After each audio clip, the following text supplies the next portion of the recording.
tous ces prénoms pour séduire les enfants de Dieu. Il faut que vous arrêtez ça. Vous là, vous êtes sur Facebook là. Vous devez arrêter ça. Vous devez arrêter votre séduction là. Le Seigneur Jésus est en colère. Vous devez arrêter ça. Repentez-vous. Et cherchez votre salut. C'est encore possible. C'est encore possible. Le temps est proche. Le jugement arrive. Satan ne vous entraînera qu'au néant et au lac de feu.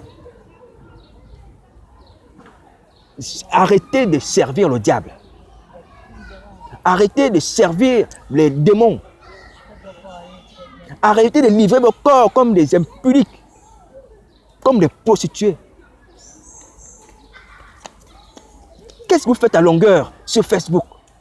Vous faites quoi à longueur sur Facebook? Vous faites quoi en longueur là? Cherchez votre salut. La majorité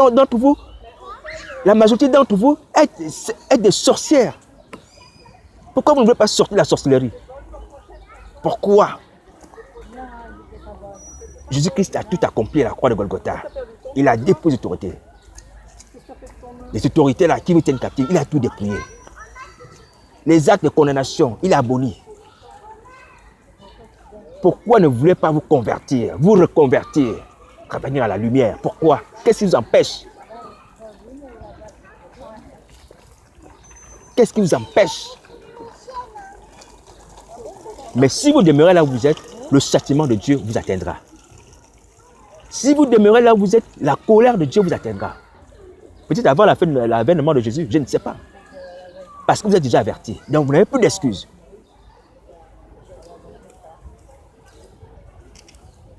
Vous croyez que le Seigneur ne vous voit pas? Votre hypocrisie là? Les photos que vous jetez en longueur sur Facebook là, c'est pourquoi? Pour faire tomber les enfants de Dieu. Pour faire tomber les hommes simples. Il y a 3 types d'individus sur la terre. Il y a le sorcier, celui qui est possédé par l'esprit méchant. Il y a l'homme simple, celui qui croit tout. Il y a le chrétien, enfant de Dieu. Un mariage est possible avec l'homme simple.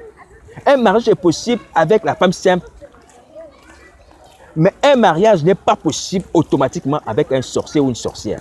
La personne qui est sorcière doit d'abord rechercher sa délivrance.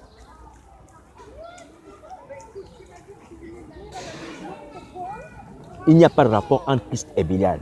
Mais Bélial habite dans les gens, dans les personnes. Donc, il faut que vous arrêtez votre jeu là. Donc vous êtes habité par l'esprit de Jézabel. Demandez au Seigneur Jésus pardon pour vos péchés et de vous libérer. Et de vous libérer. Parce que votre jeu de séduction là suscite le feu de Dieu contre vous. Parce que vous entraînez les enfants de Dieu dans les garments.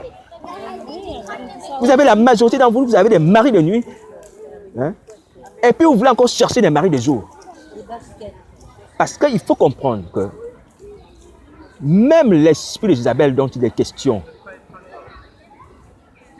c'est un esprit qui se matérialise comme femme de nuit. Il y a des hommes de Dieu, des femmes qui sont tombés, qui ont alliance avec cet esprit, qui entretiennent des rapports, comme avec une femme, normale, naturelle. Donc le jour, il a une femme naturelle, la nuit, il a une autre femme. Donc il est polygame. Et beaucoup, même des filles qui ne sont pas délivrées, ont ça. Des maris de nuit aussi qui sont aussi comme ça. Le Seigneur Jésus vous invite à vous repentir et à demander votre délivrance. Vous faites du mal à l'église. Si vous péchez pour vous-même, restez dans votre coin, dans vos chambres.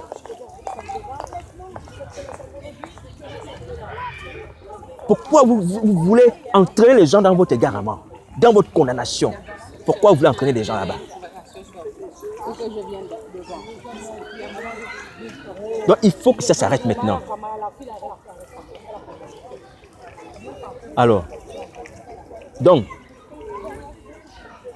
les hommes de Dieu, vous devez chasser l'esprit de Jézabel que vous avez introduit sur le lit conjugal. Il faut que ça s'arrête.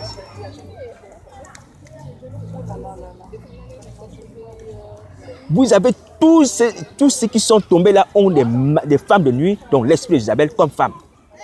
Donc, il faut que ça s'arrête aussi.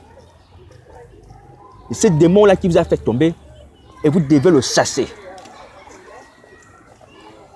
Et voilà pourquoi le Seigneur a dit à cette église de Thyatire, ce que j'ai contre toi, c'est que tu laisses la femme. La femme. Tu laisses la femme séduire mes serviteurs. Pourquoi vous laissez ce démon-là vous séduire de toute l'église, alors que vous avez le pouvoir, vous avez la croix? Pourquoi? Pourtant, vous prêchez la croix. Moi, j'entends les prédications des hommes de Dieu sur la croix, la puissance du sang de Jésus. Pourquoi vous n'appliquez pas ça sur vous-même pour être délivré? Pourquoi vous ne faites pas ça? Pourquoi vous ne faites pas ça? Mais en fait, ça, je ne comprends pas pourquoi, honnêtement. Quelqu'un est malade, tu as le médicament pour te soigner, mais tu ne veux pas te soigner. Tu te sens bien. Mais alors que tu as une épée de Damoclès sur la tête, tu as une condamnation sur la tête. Celui qui a le Fils a la vie éternelle. Celui qui n'a pas le Fils n'aura pas la vie, mais la colère de Dieu demeure sur lui. La colère de Dieu demeure sur la tête. C'est-à-dire quand tu rentres là, tu as la colère de Dieu. Là où tu m'écoutes, là, tu as la colère de Dieu. Parce que tu as refusé le Fils, tu as mélange d'Isabelle. Tu te douches là, tu as la colère de Dieu. Tu manges, tu as la colère de Dieu. Tu dors, tu as la colère de Dieu. Et ça ne vous interpelle pas de dire que Dieu est en colère vis-à-vis de moi. De dire qu'il y a quelqu'un qui est en colère vis-à-vis de moi. Ça ne vous interpelle pas un peu?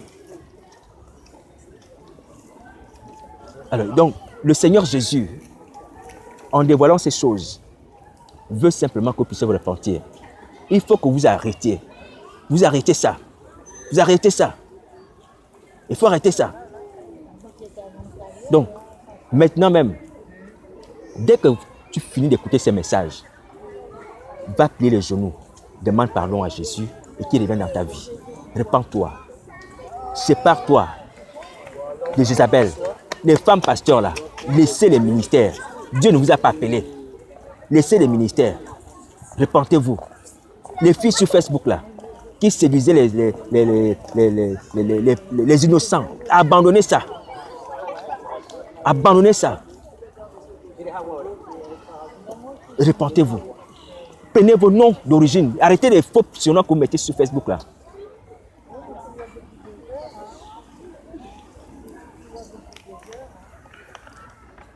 La colère de Dieu est grande.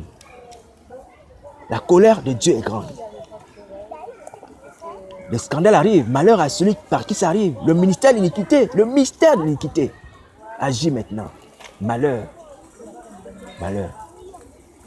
Alors que Dieu vous bénisse et surtout qu'il vous invite, surtout que vous, Dieu, que vous maintenant aujourd'hui là, vous prenez vos responsabilités. Parce que le Seigneur parle. Le Seigneur parle, c'est à vous maintenant de prendre la responsabilité. Comme je l'ai dit la dernière fois, le Seigneur a dit que la repentance, le pardon de péché seront annoncés. Donc, on vous annonce la repentance pour que vous obteniez le pardon des péchés. Donc, repentez-vous et vous aurez le pardon des péchés. Que Dieu vous bénisse. Amen.